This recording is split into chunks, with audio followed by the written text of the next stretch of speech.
Hey, so this is story 28 of 70. We're talking about early relationships, pre-puberty stuff. And as I continue to mourn the loss of the most beautiful boy in the world from the 5th grade, my next encounter would have been, it wasn't even physical,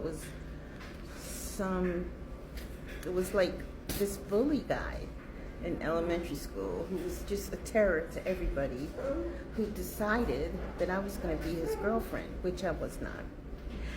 So he corners me outside the school one day, and he's like, if you don't be my girlfriend, I'm going to beat your butt. Well, my school was in my neighborhood. Both my brother and sister went to the same school, so I knew a lot of people, and a lot of people knew me. So next thing I know, like 4 or 5 people come over. What are you doing? Messing with her? Get away from her. And they walked me home, and that was the end of that. But that was just, I guess, that wasn't really a relationship encounter. But for the most part, I really didn't know anything about being in a relationship per se. The next person was a neighbor, actually. He lived around the corner. This is again in elementary school. His family and my family were like twins. His sister was the same age as my sister. We were the same age. He had a huge family, and he was a bad boy. He was a boxer. He was very well known, but he was always very nice to me. And we used to walk home from school together or hang out after school, kind of kissing a little bit in the bushes, that kind of thing. But he always made it perfectly clear that he was after more. I still didn't know what he was talking about. Like, it's amazing when I think back about it, how completely naive I was about stuff. But it wasn't really an issue because I wasn't doing anything, It's like I didn't know what was going on. And I think that we should talk more, or parents or whoever should address the kind of stuff that once you go out of that house, that safe place, that comfortable, loving place, there are certain situations that you're going to have to deal with. And I don't think that we are often prepared for that. And that is, I'll tell you something else too. A lot of the things that I did was because of a boyfriend that I was seeing at the time. Otherwise, there's a lot of stuff I never would have done or experienced.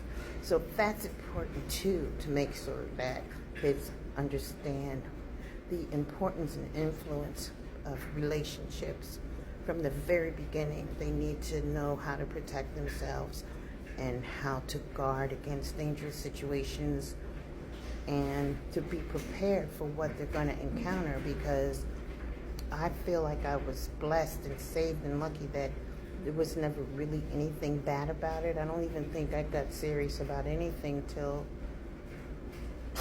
high school.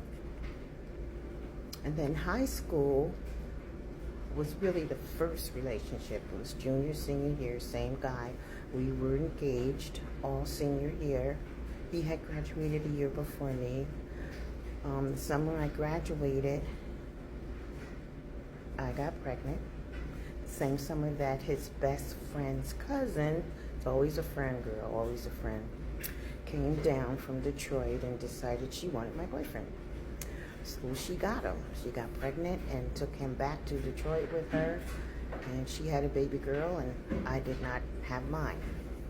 Another big thing. So that rejection, I think, really stuck with me, because that was really the first real relationship. But was it really a relationship? We were in high school. We never spent the night together. Never slept in a bed. Only did it in a car. When you think about it, it's like, that's kind of sad to get pregnant from being in the back of a car, for crying out loud. So I was a dumb little bunny bouncing around. After that, I didn't really have another relationship, but of course the marriage thing was in the back of my head, and I did eventually get married after that, and that is another story. Anyway, be wise in your relationships. Tell your kids to be careful about the relationships who they spend time with, and just let them know it's best to be smart instead of sorry.